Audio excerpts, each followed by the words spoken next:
Greetings, aviators, and welcome to World of Warplanes, or maybe I should say World of Warplanes 2.0, because as you're possibly aware by this point, it has recently had a really major overhaul. Now, I haven't been following Warplanes for a long time. It's been quite a while since I've had it installed, quite a while since I last played it, and it certainly has changed a lot since then. But I don't know how radical 2.0 is compared to the game as it was like a fortnight ago. So maybe the 3 or 4 people that were still playing it that might be watching this will be able to enlighten me in the comments. But as far as I'm concerned, it does feel rather different from how it was, how I remember it being, and it also feels a lot more fun than it was, dare I say it. I think objectively I can look at War Thunder, and specifically, thinking of War Thunder arcade air battles here, and say that's probably a lot more polished and offers a lot more variety. But if you're already playing World of Tanks specifically, well, of course, Warplanes has always had that advantage compared to War Thunder, that both your premium currency and your free XP are shared between the two games.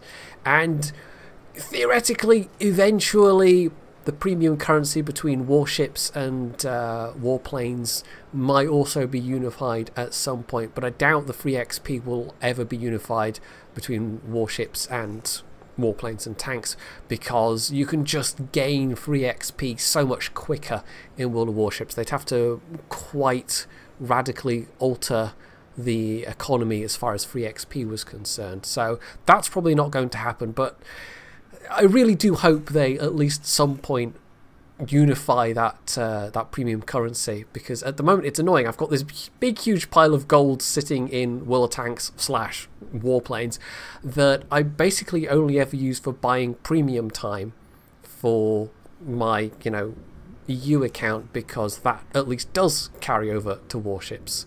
And otherwise, I'm not really using it. I might use a little bit to, I don't know, customize some planes or something, but I'm unlikely to be buying lots of premiums. I do have a couple of premiums already. They've got a code at the moment for EU which gives you this, and I think it's possibly this.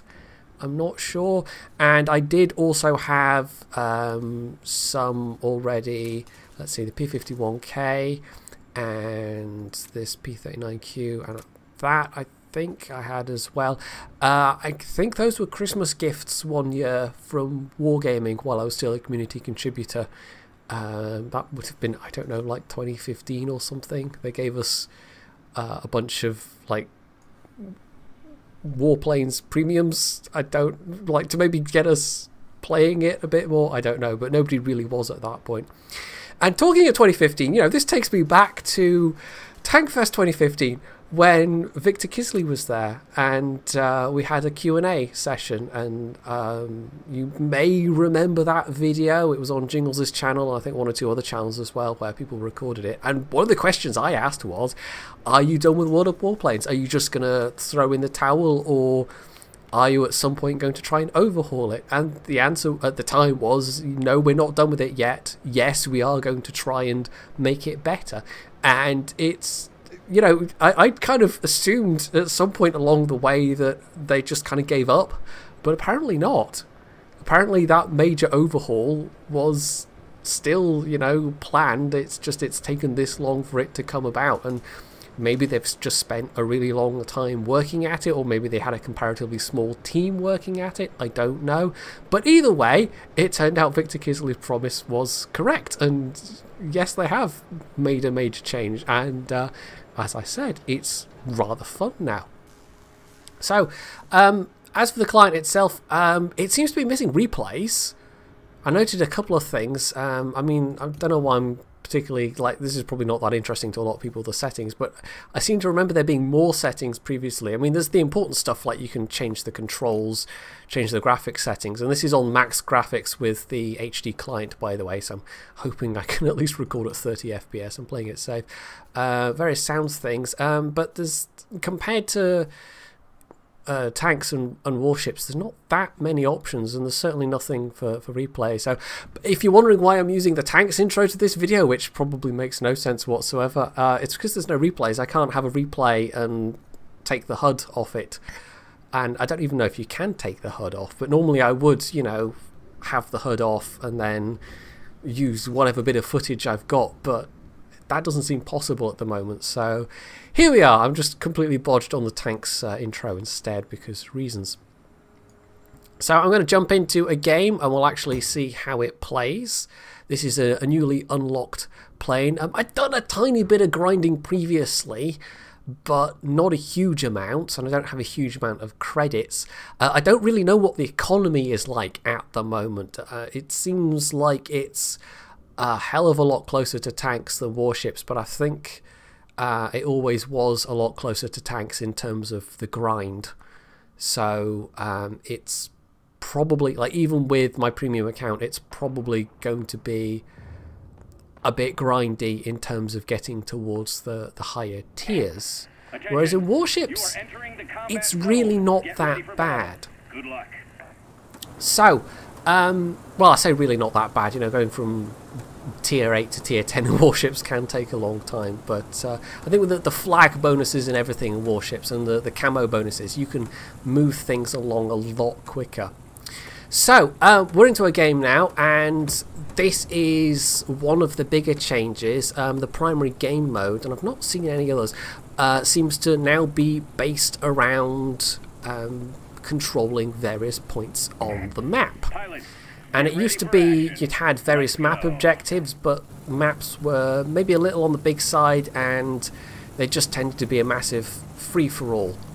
And you'd get just a couple of players absolutely dominating things, you know, the players that had stuck around and were more experienced, and presumably some of those players are still around, but now it's much more about trying to take control of cap points, and so it seems more akin to kind of the domination mode in World of Warships, but maybe also things like Battlefield, where it is all about fighting over various cap points. So in this case, oh, don't crash into the ground.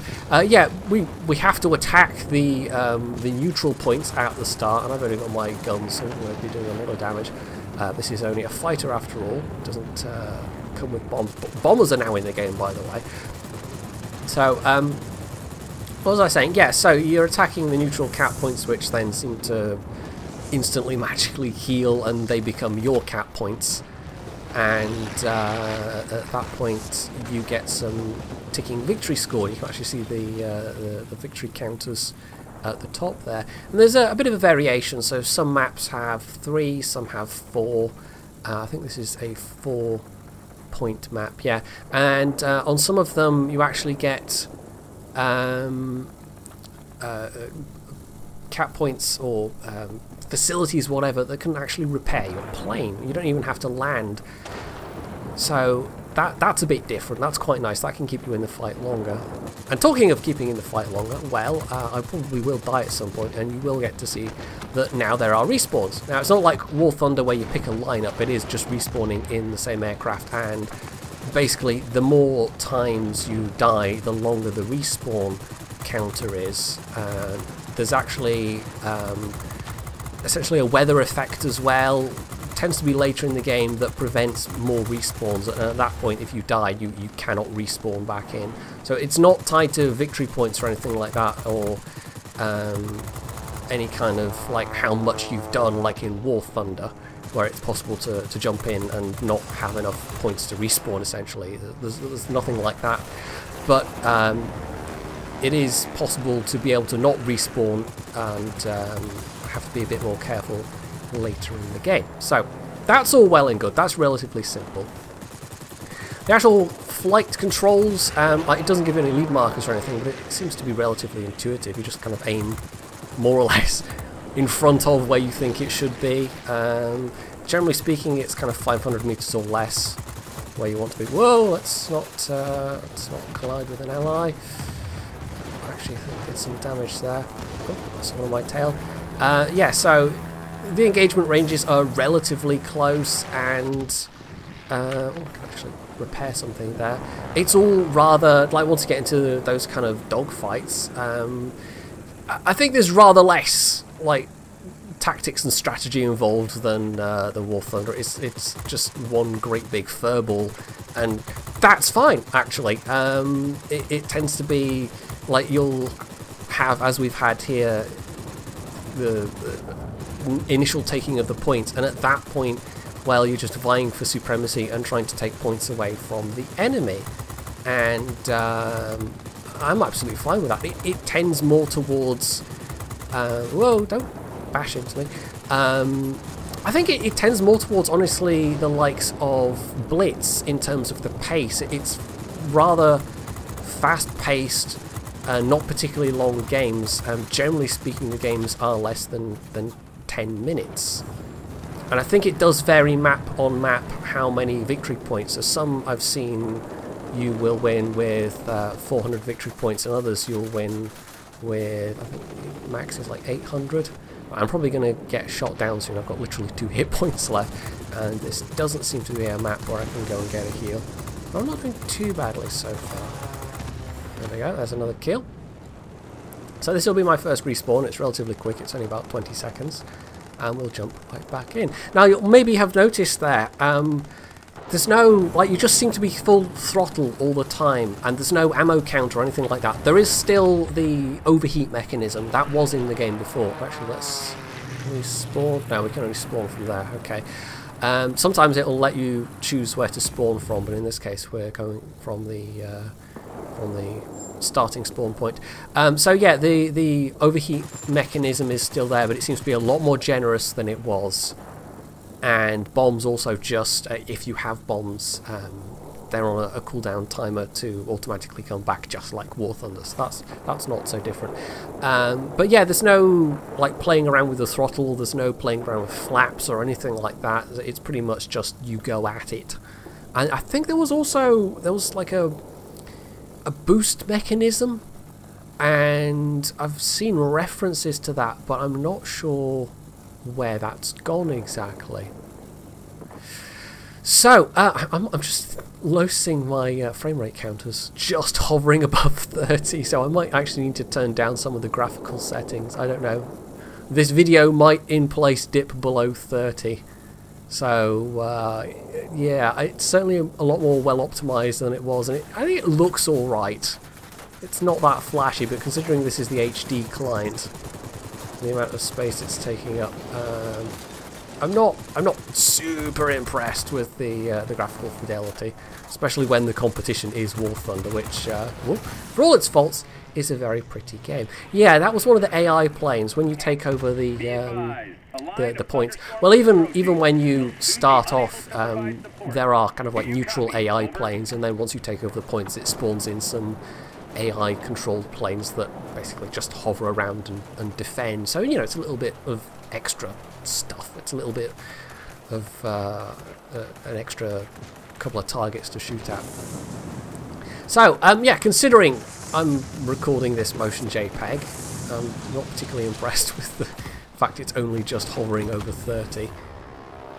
But yeah, that might be just because I do have everything turned up to max. Now there we go, squall line. So that's the weather moving in. That means if I die at this point, I won't be able to respawn. And that's actually come at a fairly critical time, because as you can see, we're quite close on points. It doesn't tell you the exact point values though. I don't know why. I mean, Warships does. You can see exactly how close you are. The UI definitely, I think, could maybe use a bit of an improvement in some areas, but that's more getting into nitpicky stuff. I mean, the hangar UI is maybe a little deficient as well in terms of telling you information compared to Warships and compared to World of Tanks. But you know, that's stuff that they can work on now that the actual core of the game is a lot better. So yeah, I mean, it is more, as I said, it's more like Blitz. You can just jump in and blast around, and it's not going to take you too long. It's not going to be terribly involved, and it's just kind of fun. And you're not going to get stuck in a terribly long, drawn-out battle. So we're on the tail of this guy. I've got an enemy on my tail as well, which the game is telling me. So let's see if we can't maneuver out of the way, but alas, no. Biplanes definitely have an advantage. It's the same with War Thunder, you know, in terms of maneuverability at these low tiers. And bear in mind, this is only tier 3. I rather was probably not going to be able to dodge out the way, and I think once you get to the higher tiers, you might see more actual tactics coming in, and the different roles and the different types of fighters coming into their own. But at the low tiers, it just is, you know, big furballs. And generally speaking, if somebody gets on your tail, especially if they're a biplane, it's really hard to shake them off. And nobody is particularly high speed at this tier either, so yeah, good luck trying to run away. That's definitely been like the other one I'm grinding at tier 3 on the Royal Air Force line is the is it Blackburn skewer or is it Fairy skewer? I think it's Blackburn. Yeah, it's a, you know, multi-role fighter. I think this is what we're following at the moment, actually. Which isn't a particularly good fighter, and it only gets a single bomb. So generally speaking, with that thing, I've been running in, dropping my single bomb. Somebody gets on my tail, and then I die. So that grind is taking a little while, but after that, I'll be able to unlock the first of the regular line bombers. You can see here, by the way, it does give you a little, where are we? Like if you're unable to spawn in, or even between spawns, you can have a little look round. We can even go into this mode and do free cam and have a look. So you can, if you're in a division, platoon, whatever they call it in this game, with somebody, a squadron probably, you can watch them, or you can just watch your random ally. And yeah, now that's another thing actually, that reminds me, the clans have always been unified between this and World of Tanks, so that was actually not a bad idea for warships to have separate clans. I mean, the clans in warships are absurdly tiny, unfortunately, and there is now at least a way to increase the size of those, but it's a really, really grindy way. But with Warplanes clans and Tanks clans being essentially the same thing. Oh, we actually won that one. That was really close. Look at that. That was super close. It means that, you know, if you're not, if you don't have Tanks clan members that are also playing this, it's actually, you're unlikely to find people to play with that aren't just random people, basically. So that is maybe something they could do, is decouple the clans between World of Tanks and World of Warplanes. But, you know, I don't know, they might be thinking these things already. So a couple of awards. I'm not entirely sure what they all mean yet. There are medals, like there are medals in World of Tanks. There are kind of cumulative achievements, but here we go. We'll see on the victory screen. I did okay, I think, considering that was the very first game and the plane is basically stock. Although I had a couple of things unlocked from this skewer. So 30,000 credits made, almost 4,000 XP, 200 free XP, which seems, yeah, much more in line with what you would expect from World of Tanks. This is my performance, I guess. I can see what medals I got, and none of those particularly mean anything to me. And then there's well, there's XP essentially, and I guess I was kind of, well, not XP, but combat rating. I mean, that's my, where are we? That's my XP there, almost 4,000 XP. So that seems to be kind of decoupled from the in-game performance, unlike World of Tanks. I don't know what the relation is between this 6,500 and that 4,000, for example. But there's also this separate rating for grades, and I'm not entirely sure what that's about either. I think that's obviously based on like the type of aircraft. So this player here in a Bristol 133 did very well if they got 4 stripes. I only got 2 stripes. There we go. That guy got 1 stripe, but had the highest score. So I'm not quite sure how the game decides that versus that, and what the relationship between that and the actual XP is. But anyway, I'll possibly figure it out over time. So Yeah, you know what? I'm enjoying this enough to actually try another one. And we'll possibly have a go. Screw it. We'll try the tier 7. We'll see how many people there are at the higher tiers. So this is, I think, a Chinese premium. There is a Chinese tech tree, but it's only got 2 premiums on it. The actual numbers of planes available, I mean, there's a decent number of tech trees, but there's not a huge variety. If you want a huge variety, you know, War Thunder is where it's at. But the downside of that with War Thunder is that you have a pretty huge amount of duplicates. Well, I say duplicates, you know, different versions of the same plane, essentially, that do handle differently, but some of the differences between the different versions are not that different at all. So, yeah, we might be queuing a little while for this. I don't know how many people are playing at the higher tiers. I'm sure a lot of people have come back and are curious and are playing the lower tiers, but I don't know what the higher tier population is going to be like of people who have been playing this for longer. So here we go. This is, it looks like 5 points. And I've just noticed Bandicam's kind of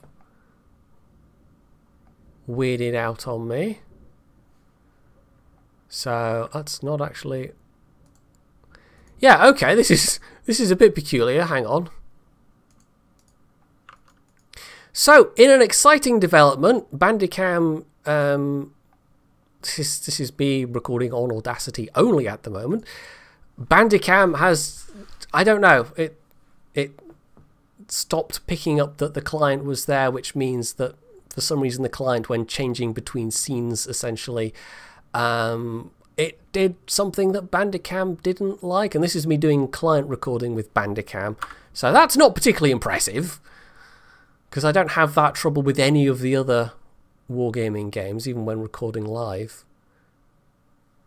So here we are, just loading back in. Bandicam has picked that up once again, and here we are, we should have visuals again. So that was a bit peculiar. I don't know what happened there. Also, I'm off over this cap point on my own, which I probably don't want to be. So rather than trying to tackle that on my own, I can enjoy the flak explosions for a second there.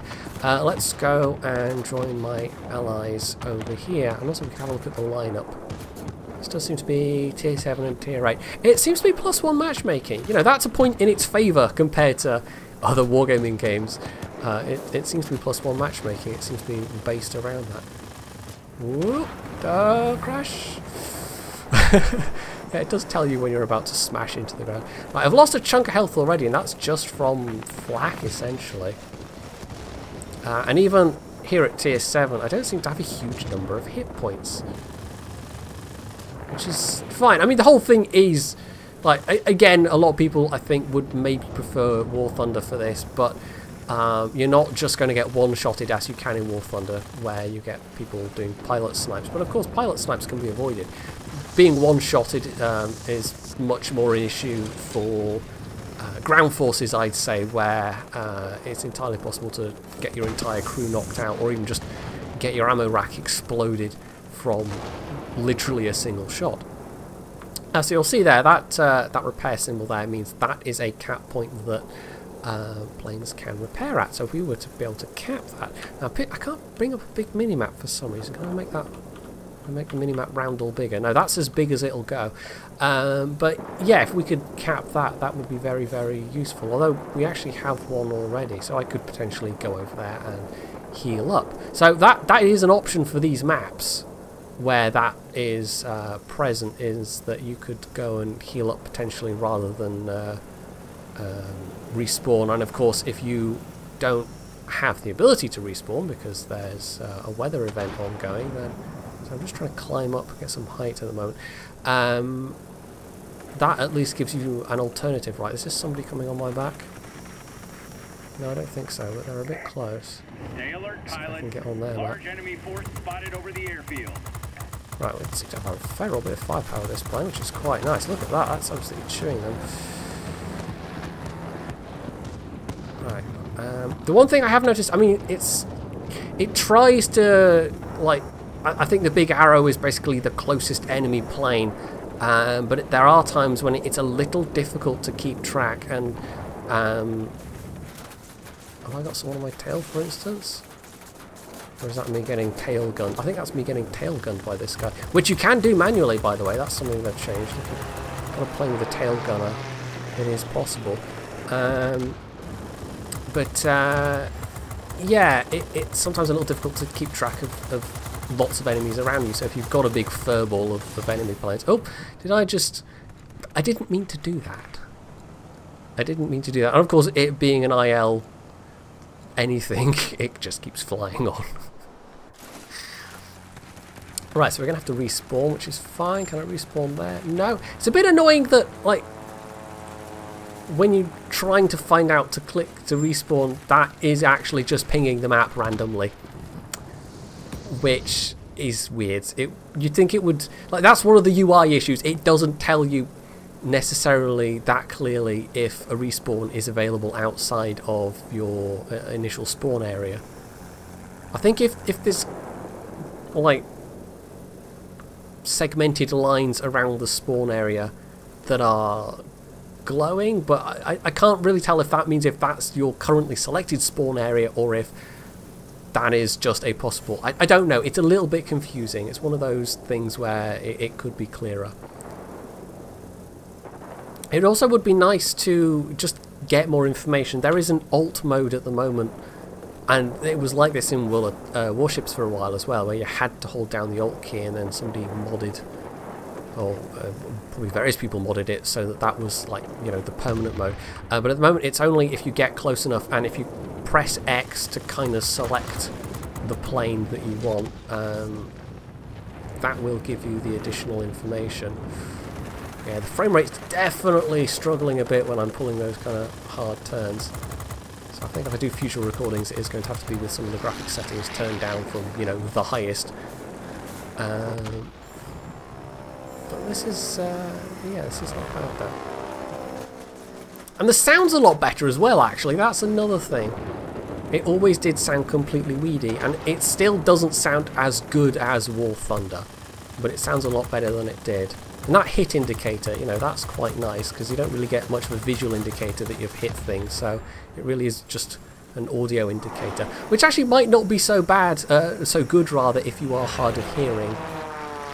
And there isn't a colourblind option as well, which was another thing I picked up on. And it, again, you know, not War Thunder, World of Warships took a while to get a colourblind option added, and I don't doubt that at some point this will get a colourblind option added. But given that this is actually, you know, older than World of Warships, it's been around longer, you'd think the colourblind option would be in there already, but it doesn't seem to be. Unless it's lurking somewhere. I'm actually just going to check that. I don't think there is. No, there's no colourblind option there at all. So this is my third respawn. We do seem to be losing this one fairly comprehensively. It does still seem like, you know, the team that just has the more better players. Like, the more you get shot down, the more downtime you have, basically. So, this is one of the reasons why the battles aren't that long overall, is that once that snowball happens and you're getting more and more players knocked out with longer and longer respawns, it seems to be very hard to come back from that. That previous game where it was really close, that's probably the closest game I've had so far in like maybe 2 or 3 hours of playtime. And otherwise it just seems to be, you know, you'll maybe start off and things look relatively even, but then it snowballs fairly quickly in one particular direction, and at that point it seems very difficult to come back from. So it's not like you might say that's a virtue in that it ensures the games will be shorter, but also it kind of removes some of the enjoyment, because sometimes you'll get games like that in tanks and warships where it looks like it's really going to go against you, and then somehow you bring it back. And those games are often the most entertaining and the most fun, and I'm not sure those games are really possible with World of Warplanes in its current state. I could be wrong about that. Somebody might correct me and say, oh no, actually it is possible, but I don't think it is. It doesn't seem to be. So yeah, we lost that one fairly comprehensively. This was an 800-point game. I think that was okay. still in terms of XP and everything, though. Let's go back to hangar and see the detailed results. Yeah, when it's when it's switching back to the hangar. I mean, it kind of does this with tanks as well, but the frame rate goes down to single digits when recording. So, yeah, that wasn't nearly so good, but it was higher tier, and therefore it's probably going to be against players that have more experience overall, but that's not a bad take considering this is a tier 7 premium. And yeah, I was about halfway up the team. That wasn't so bad, actually. Wasn't so bad at all. But the enemy team, wow. Yeah, that is almost certainly a player that's been playing for a very long time. That is not some newbie to World of Warplanes. That is somebody who's actually really quite experienced. Actually, can we see there? Yeah, the stat screens seems to be. But I'm not entirely sure what to make sure. What to make of it is what I'm trying to say in a very awkward fashion. But yeah, I would say this is definitely a more veteran player. It says they've only got 5 hours playtime, but I think they've done with 2.0. They seem to have just done a global reset, because when I look at my own profile and it says I've only got actually it's not even, I was saying 2 to 3 hours. It's not even an hour and a half yet playtime. It is definitely more than that, because I did play it prior to 2.0, but they just seem to have done a global wipe of stats for 2.0. So if you come in and you've played it before, but it says you haven't played it before, well, that's why. Anyway, so this is going to be a weirdly fragmented video, I think, visually, because apparently Bandicam and the Warplanes client don't play together very nicely, even though the other wargaming clients do. Hopefully I'm not going to have too many bits of black screen, or well, I'll put in the marching tog wallpaper as a background for those bits that need it. But yeah, that was a bit yeah. So anyway, it is fun though. It's quite a nice just jump in and bash about game, and I'm not sure I can see myself grinding through massively to the higher tiers, but I can see myself firing it up every so often, as I do with War Thunder, just to fly around. And the fact that it has the shared free XP and it has got the shared premium currency, that's definitely an incentive, especially if they have an event where you're getting bonus free XP from matches or whatever. That would be obviously very useful for my World of Tanks account. So that's World of Warplanes 2.0. Cautious thumbs up for now. We'll see how it develops further, but it's definitely going in the right direction. It's definitely a lot more fun than it was, and that's what you want out of a video game, really, isn't it? That's what you want it to be fun. So there we go. That was the missing ingredient prior to now that they've managed to bring back into the mix.